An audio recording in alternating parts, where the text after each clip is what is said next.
we got to get to the game of the night. We got Legs here with you, and it is the Jazz taking on the Warriors. Klay Thompson coming off the bench for the first time since his rookie season in 2012. And let me tell you something. Yo, it worked, Legs. Yeah. He was smoking. Give him credit. He embraced it. He mentally got himself to the place he needed to get himself going, and he did early. I think it might be a role going forward that might suit him well. Hey, Klay had 35, 7 3-pointers, 28 minutes off the bench. Hey, the Warriors were rolling. They led 120-102 after 3 quarters in this game. Let's get right to the fourth quarter here, Legs, because the Jazz are now down just 3. Lauri Markkanen misses.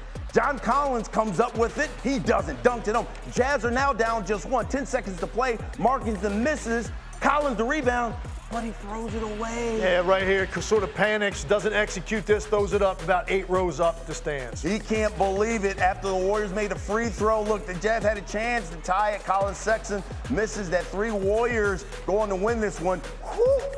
140-137. But speaking of Klay and the Warriors, Golden State now going to the All-Star break, 8-2 over their last 10 games. They may have found something, though, in Klay coming off the bench. Yesterday, his 35 points and 13 made baskets, both a season high for him.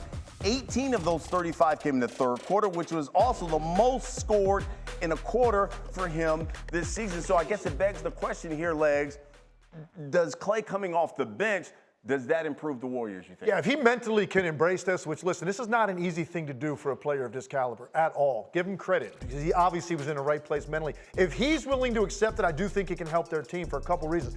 It's become this storyline with the Warriors every night when Klay Thompson is starting because of how inconsistent he's been this year and the struggle shooting. Is Klay going to get going? Is Klay going to get going? And that's how they start games every single night. And he's just hunting shots, trying to find his rhythm. That's not a natural way to play basketball for a team. So you go with Brandon Podziemski, it's a little bit of a different thought process.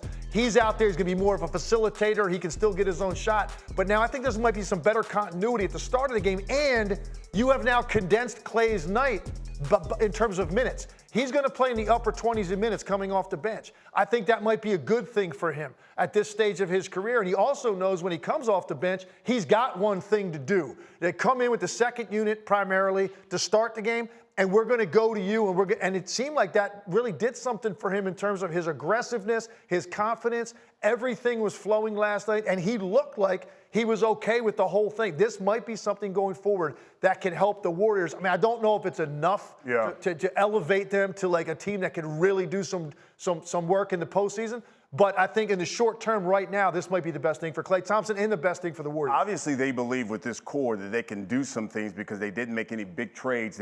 We heard about the LeBron stuff, which has shocked a lot of people. But are you buying the Warriors as a contender? I don't think I could call them a contender. I do think this would be a scary team to have to play. But when you just look at how loaded the West is and the number of teams that you'd have to get through to make a long playoff run, it's hard to believe that it's that time for the Warriors. Now, look, I do see some things trending in the right direction right now. You know, Klay Thompson, and this isn't just last night against Utah. He had another game against Utah 2 games ago where he was up in the upper mid-20s. So I think he's finding a little bit of rhythm. Wiggins has been better. Kuminga now has developed into a consistent, starter for them, a guy that's going to give you 15, 20 points every single night. Steph's obviously been sensational. Podziemski's been really good. They just got Gary Payton back. Yeah. So they're playing better. There's no denying it. When you watch them, they look a little different than they did a month ago. But you're talking about making a run through the West with what you have to face and the number of teams that are loaded.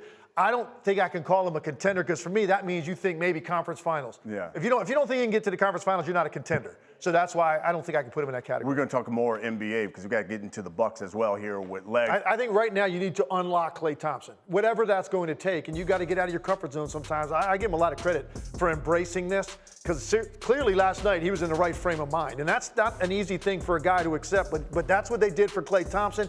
And look, I also like the flow a little bit better right now at the start of the game with Podziemski. It's just a different feel to their offense, and they're not just focused on getting Klay Thompson going and getting some slow starts.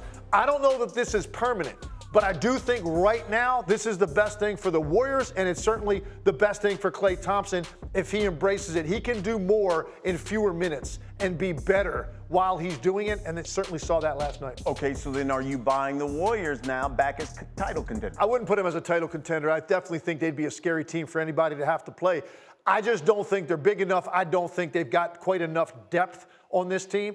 I do see some things trending in the right direction. There's no doubt they have played better over the last 2 weeks. Their pace is better. They're more consistent right now offensively what they're doing. You've had some guys start to find their career norms, which you had too many guys on this team playing below their career standards besides Steph Curry. More and more guys are starting to creep toward that line now. That's been a great thing for the Warriors. So it's been better. But you look at the gauntlet at the top of the Western Conference is, and to think that the Golden State Warriors are going to be able to run through that and we put them contender, that means to me you're saying conference final or better, or else you're not really a contender. Yeah. I don't know that I can say that about the Golden State Warriors. They're just a very scary team for anybody to have to deal with in a 7-game series. Yeah, right now they're living in play-in type stuff, being their 9th in the West. Back here on Get Up, it's the upset of the night. You know, the Bucks were 14 points. Up 14 at the half on the Grizz on Wednesday, and look at this. We jumped to the fourth, though. 5 minutes to go, tied up at 98. It's Giannis spinning and winning. Bucks are up 2 at this point. Under 3 minutes. Grizz down 1. G.G. Jackson. Oh, Miss Jackson, G.G. is for real. He knocks down the 3. Grizz up 2, 104-102. And the next possession is Santi Aldama throwing it up. Zaire Williams throwing it down, and the foul. Makes the free throw. Memphis up 6. 40 seconds to play. Bucks down 6. Dame Lillard. Malik Beasley. He knocks down the 3. It's a 1-possession game. So Bucks in possession after a Grizzly offensive foul. Dame gets stripped, loses it. Brook Lopez recovers. Back to Dame to heave. No good. The Grizzlies win this 113-110. Here's Doc Rivers after the game. First play, we gamble for the 50th time in the corner. Guy drives. We have to help, leads to a 3. We come back in this on our set. 2 guys forget what we're running. Then we miss the shot, and then nobody gets back. That's how we start out the third quarter. That tells you all you need to know about where our heads were. We had some guys here, and we had some guys in Cabo. Take a look at this. Bucks were just 3 games back of the Celtics for first in the Eastern Conference when Doc took over. They are now 8.5 back, thanks to going 3-7 under Doc Rivers. Even worse, with Doc, they are 1-3 against teams with a losing record. All right, back here with Legs, and it's time for contender or pretender, Legs. Let's start with the Bucks. Are they contenders? Are they pretenders? I'm still saying contender. You're not going to get me to say the team's a pretender when you've got Giannis Antetokounmpo and Damian Lillard. And here's the thing with this team. They've lost 8 out of 12. I get it. And in a variety of ways. They've lost close games. They've been blown out. Doc Rivers really can't have any sort of impact on the fly midseason as a head coach. It's even harder for a coach than it is a player to join a team in that situation. So now we've got to give him more time to see if he can tighten up, because this roster is good enough. And here's the thing, Brian. It's basically the path of least resistance. In the Eastern Conference, there are just fewer teams to go through, so I still think they're a contender. What about the Knicks? Contender or pretender? I think they're a contender, too, because, first of all, I love the way they were playing pre-trading deadline. Now you look at this added depth. Right now they're decimated by injuries. It's impossible to judge them. They're on a losing streak. Let's get through the break. You get Julius Randle back at some point. You incorporate the new pieces. Figure out your rotation.